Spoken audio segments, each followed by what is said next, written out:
청취자께서 보내주신 오늘의 자료, 2026년 1월 26일자 연합뉴스 기사입니다. 제목이 이 대통령 부동산 망국론, 자주얘기, 양도세 정상화 과정 이거네요. 대통령이 주말에 올린 소셜미디어 글 몇 개가 한 나라의 부동산 시장 전체를 뒤흔들 수 있다는 걸 보여주는 정말 흥미로운 사건이죠.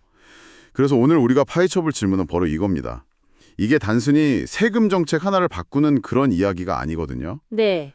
이재명 정부가 경제를, 특히 이 부동산 시장을 어떤 시각으로 보고 있는지 그 철학을 엿볼 수 있는 결정적인 단서가 이 기사 안에 숨어 있습니다. 그 숨겨진 코드를 함께 해독해보는 게 오늘의 목표입니다. 자, 한번 시작해볼까요? 아주 좋은 접근입니다. 기사를 보면 부동산 망국론, 또 정상화 같은 굉장히 장하고 의도적인 단어들이 등장하는데요. 맞아요. 이런 단어 선택 하나하나가 그냥 나온 게 아니에요. 정책의 방향뿐만 아니라 이 정책을 국민에게 어떻게 설득하고 또 반대 의견은 어떻게 제압할 것인지 이런 치밀한 전략이 담겨 있죠. 그 전략의 속살을 들여다보는 게 오늘 이야기의 핵심이 될 것 같습니다. 좋습니다. 그럼 사건의 발단부터 한번 보죠. 이재명 대통령이 지난 23일이랑 24일, 그러니까 주말 동안 SNS에 글을 올려서 다주택자 양도소득세 중과 유예를 더는 연장하지 않겠다고 선언했어요. 네, 딱 못을 박았죠. 쉽게 말하면 집 여러 채 가진 사람이 집 팔 때 내는 세금 이제 더는 안 깎아주겠다. 이런 선언이죠. 시장에서는 이걸 꽤 갑작스럽게 받아들이는 분위기였고요. 그런데 기사를 보면 이규현 청와대 홍보소총수석이 한 유튜브에 나와서요. 네, 해명을 했죠. 이건 절대 즉흥적인 결정이 아니다. 내부적으로 충분히 검토했다. 이렇게 해명을 합니다. 여기서 바로 첫 번째 질문이 생겨요. 그렇게 잘 준비된 중요한 정책 발표를 왜 하필 주말에, 그것도 대통령 개인 SNS를 통해서 하는 방식을 택했을까요? 정식 기자회견도 아니고요. 여기에도 어떤 정치적 계산이 깔려 있다고 봐야 할까요? 당연히 그렇다고 봐야죠. 이건 일종의 커뮤니케이션 전략입니다. 전략이다. 네. 전통적인 방식, 예를 들어서 국무회의 의결 후에 대변인이 발표하는 시기였다면 수많은 언론의 해석과 또 비판에 먼저 노출됐을 겁니다.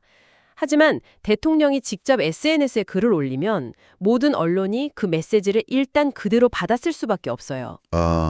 의제를 선점하고 논쟁의 프레임을 가장 먼저 설정하는 그런 효과가 있는 거죠. 그러니까 비판이나 반론이 제기되기 전에 대통령의 목소리로 직접 국민에게 이것이 우리의 확고한 의지다라고 딱 선포해버리는 거군요. 바로 그겁니다.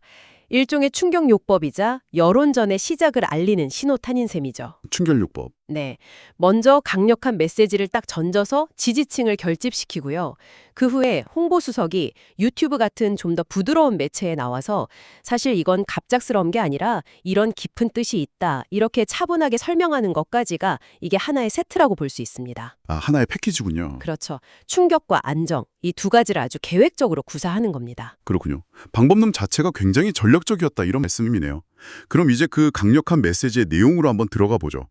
여기서 그 유명한, 어떻게 보면 좀 섬뜩하기까지 한 부동산 망국론이라는 표현이 등장합니다. 네, 그렇죠. 이규현 수석이 전하길 대통령이 평소에 일본에 잃어버린 30년을 우리가 따라가는 것 같다. 그리고 부동산 때문에 나라가 망할 수도 있다. 이런 걱정을 자주 했다는 거예요. 이 부동산 망국론이라는 단어는요, 그냥 나온 말이 아닙니다. 이건 경제 문제를 넘어서 이 사안을 거의 국가 안보 수준의 위기로 격상시키는 효과를 가져옵니다. 부동산 투기를 단순히 개인의 재산 증식 행위가 아니라 국가의 근간을 흔드는 반사회적 행위로 규정해버리는 거죠. 듣고 보니 그렇네요. 망국, 나라가 망한다는 것보다 더 큰 위기는 없으니까요. 일본의 사례까지 직접 언급한 건 어떤 의도일까요? 그건 이 위기가 단순한 상상이 아니라는 거죠. 현실적인 공포다? 네. 실제로 우리보다 먼저 경험한 선진국의 구체적인 실패 사례에 기반한 현실적인 공포라는 점을 강조하기 위해서입니다. 1980년대 일본의 부동산버블 붕괴 이후에 수십 년간 이어진 장기 불황, 즉 잃어버린 30년. 이게 우리에게 아주 강력한 트라우마이자 학습 효과를 주었잖아요. 그렇죠. 이 카드를 꺼내는 순간 사람들은 정말 심각한 문제구나. 저렇게 되면 절대 안 되지. 라는 생각을 본능적으로 하게 되는 겁니다. 결국 부동산 정책에 대한 논쟁을 세금을 더 걷냐 마냐 이 차원에서 나라를 살리냐 아니면 망하게 두냐의 차원으로 판을 완전히 바꿔버리는 거군요. 정확합니다. 이렇게 되면 정책에 반대하는 사람들은 졸지에 나라가 망할 수도 있는 위험을 그냥 방치하자고 주장하는 사람이 되어버리는 거죠. 논쟁에서 도덕적 그리고 역사적 우위를 점하려는 매우 강력한 수사적 장치입니다. 정말 충말네요. 자, 그럼 이 망국이라는 거대한 위기 진단에 대한 해법으로 정부가 제시한 단어가 바로 정상화입니다. 기사에서 이규현 수석은 이번 조치가 새로운 증세가 아니라고 선을 그으면서 비정상의 정상화 과정이라고 말을 하죠. 네. 이 정상화라는 단어, 이것도 그냥 나온 말은 아닐 것 같은데요. 이게 핵심 키워드이기도 하고요. 어쩌면 가장 논쟁적인 키워드이기도 하죠. 논쟁적이다? 네. 정부 입장에선 정상으로 돌아가는 거지만 지난 몇 년간 이 유예 조치를 믿고 자금 계획을 세웠던 다주택자 입장에선 이건 갑작스러운 증세로 느껴질 테니까요.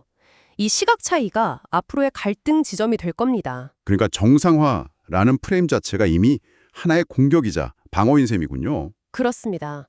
이 프레임은 정말 영리해요. 어떤 점에서요? 첫째, 세금 인상이라는 좀 부정적인 단어 대신에 정상화라는 긍정적이고 당위적인 단어를 사용해서 정책 저항을 줄입니다. 둘째는 아까 말씀하신 것처럼 반대하는 상대를 비정상을 옹호하는 세력으로 만들어버려요. 논쟁이 시작되기도 전에 이미 유리한 고지를 점하는 거죠. 이건 단순한 정책 설명이 아니라 여론전을 치르기 위한 완벽한 언어적 무장이라고 볼 수 있습니다. 그럼 이 정책의 역사도 한번 짚어볼 필요가 있겠네요. 이 비정상 상태는 대체 언제부터 시작된 건가요? 기사에도 나오지만 윤석열 정부 시절인 2022년 5월에 시작됐습니다. 이전 정부에서요? 네, 당시에는 금리 인상 등으로 두더던 거래가 급격히 위축되니까 시장을 살리기 위한 한시적인 조치로 도입됐죠. 다주택자들이 집을 팔 수 있도록 세금 부담을 잠시 덜어줘서 시장에 매물이 나오게 하려는 의도였습니다. 그런데 이 한시적 조치가 계속 연장되면서 이제 현 정부는 이 예외 상태가 너무 길어졌다. 이제 원래대로 돌아갈 시간이다라고 선언하는 겁니다. 그렇군요. 듣고 보니 양쪽 정부의 논리가 모두 이해는 됩니다. 한쪽은 시장 활성화를 위해 예외를 뒀고 다른 한쪽은 그 예외가 너무 길어졌으니 원칙으로 돌아가자는 거고요. 하지만 아마 많은 분들이 가장 궁금해하시는 건 이걸 겁니다. 그래서 이 정상화가 우리 삶에 어떤 영향을 미칠까? 그렇죠. 그게 제일 중요하죠. 예를 들어서 다주택자들이 세금 부담 때문에 매물을 안 내놓고 버티거나 아니면 그 세금 부담을 세입자에게 전가해서 전월세 가격이 오를 가능성, 이건 없을까요? 매우 중요한 지적입니다. 정부가 기대하는 시나리오는요, 세금 부담을 느낀 다주택자들이 시장에 집을 내놓으면서 공급이 늘고 가격이 안정되는 겁니다. 그게 최선이겠죠? 하지만 시장이 그렇게 단순하게 움직이지는 않죠. 말씀하신 것처럼 매물을 걷어들이는 매물 잠김 현상이 나타나서 공급이 오히려 줄어들 수도 있고요. 혹은 양도세 부담을 미래의 집값 상승분 이상으로 매매가에 반영해서 팔려고 하거나 그게 안 되면 전월세 가격을 올려서 버티려고 할 수도 있습니다. 정부의 의도와 시장의 실제 반응 사이에 큰 간극이 존재할 수 있는 대단히 어려운 정책적 딜레마인 셈이죠. 결국 정상화로 가는 길이 결코 순탄치만은 않을 수 있다. 이런 말씀이네요. 자, 이렇게 부동산 문제에는 나라가 망할 수도 있다면서 굉장히 강한 개입 의지를 보이는데 이게 이 정부의 경제 철학 전반을 보여주는 건지 궁금해지거든요. 네. 마침 기사에 다른 힌트가 두 개도 있습니다. 먼저 증시에 대한 대통령의 생각인데요. 기사에 따르면 코스피가 한때 5,000선을 돌파한 것에 대해서 대통령은 호들갑 떨 일은 아니다. 이런 생각을 하고 있다고 합니다. 네. 부동산과는 온도차가 엄청나네요. 한쪽은 망국론인데 다른 한쪽은 진정해라 라는 식이니까요. 이 차이는 어떻게 해석해야 할까요? 아주 흥미로운 지점이죠.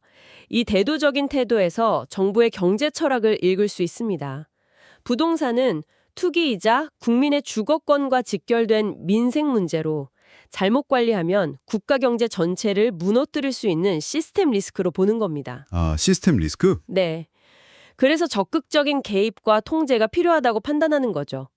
반면에 주식시장은 기업의 가치를 반영하는 곳이고 어느 정도의 변동성은 자연스러운 것이라고 보는 듯합니다.